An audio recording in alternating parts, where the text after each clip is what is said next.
Walker Honey Farm started in 1930 during the Great Depression. It started off as a side hustle, just to get some bees to see if that could turn into anything, and here we are 4 generations later.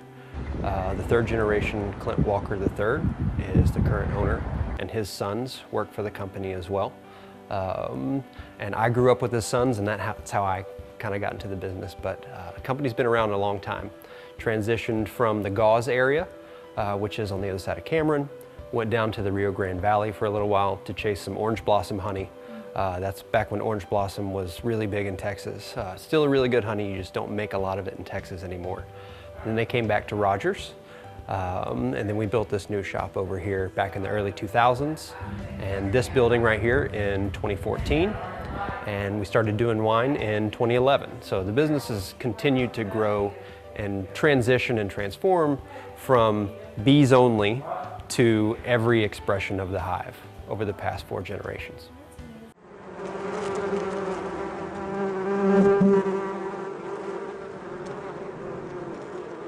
There's not any honey being made right now. It'll start being made here within the next week or so when the yaupon will start to bloom. Then they'll start foraging nectar, bringing that back to the hive and turning that into honey. So we know when to get ready for that by checking on the blooms themselves. So we're at a branch of a yaupon holly tree, and you can see the varying stages of buds getting ready to pop. Going to white and swollen, and then first little bloom there starting to open up. So this tree will be covered in tiny white flowers, and that's what the bees will be visiting to gather nectar. We'll drive out, look at the trees, look at the weather forecast, and project when that nectar flow is going to be, and then we'll put boxes on them accordingly to be able to have enough room for them to store the honey. Because if they don't have enough room, that's when they'll start to swarm. So it is swarm season. So as soon as bees start expanding, as soon as there's a nectar flow, they'll have a population boom. As soon as there's a population boom, the space in the hive becomes really important. If we don't put enough boxes on them to give them enough space, that's when the queen and half the bees will go out looking for a new home. So the best thing to do when you come across a swarm is leave them alone. I know it sounds like a big scary word, but they're going to be clustered up on the corner of a porch or a tree or something in your yard. Leave them alone. In a couple days they'll be gone. That's just a holding place until their scouts can locate a good new home, and then they'll go off to the new home. You need to call someone when they're inside of a building. If they're living in one of your sheds or under a deck, then you need to contact somebody. You can find online in your area one of your local beekeeping associations, or the Texas Beekeepers Association website has a list of bee removal providers on there as well. So you'll want to call a professional. Don't try and do it yourself.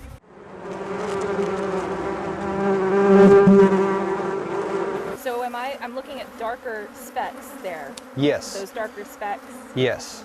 So what's happened is the bees in the center, those have hatched out. These will be hatching out next.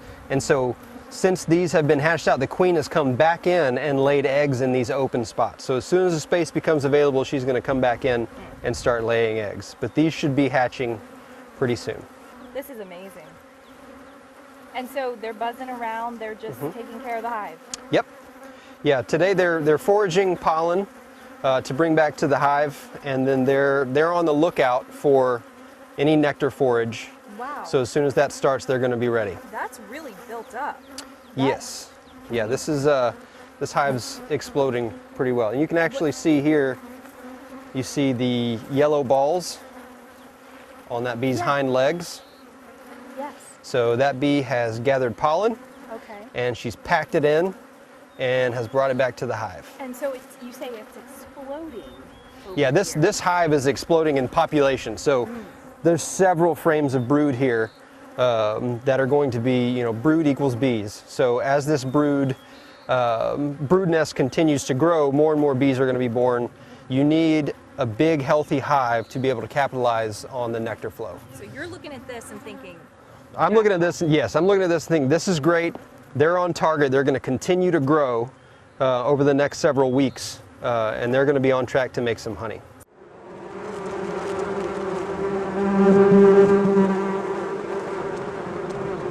So some of the Texas honeys that we have are Yaupon holly that I mentioned previously. There is tallow tree honey from the Texas Gulf Coast.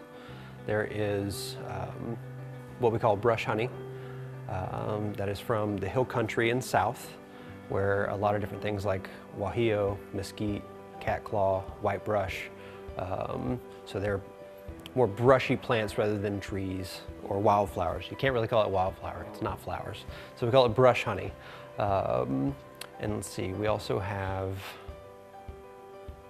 some Texas cotton.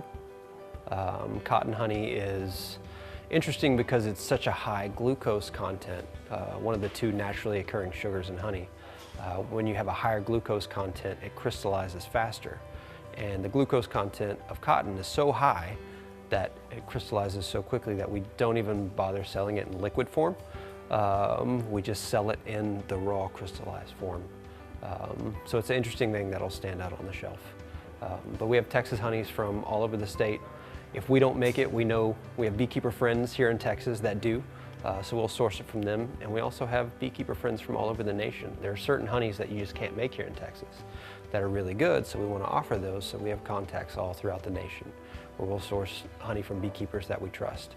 So yeah, anything that has to do with honey, we're going to sell it. So we make peanut butter and honey, where we grind the peanuts here and everything. We make everything from scratch. We make creamed honey, where we whip it in and we whip in different fruits. So we have different fruit spread creamed honeys. Anything that has to do with beeswax, we have handmade soap. We have beeswax candles.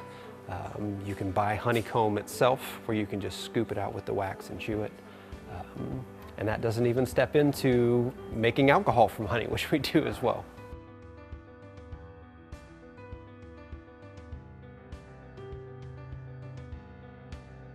In April of each year, we sell beehives and what are called nukes, which is short for nucleus. It's just a little hive, like 5 frames of brood and bees that you can install into your equipment as kind of a starter hive. And then we also offer beekeeping classes to help you learn how to engage with the bees, to help you learn to identify their needs. Like we talked about, it's very difficult to be a bee these days. So the beekeeper needs to have a certain set of skills and knowledge to be able to help provide the bees with things that they might be lacking to keep them healthy and to keep them thriving.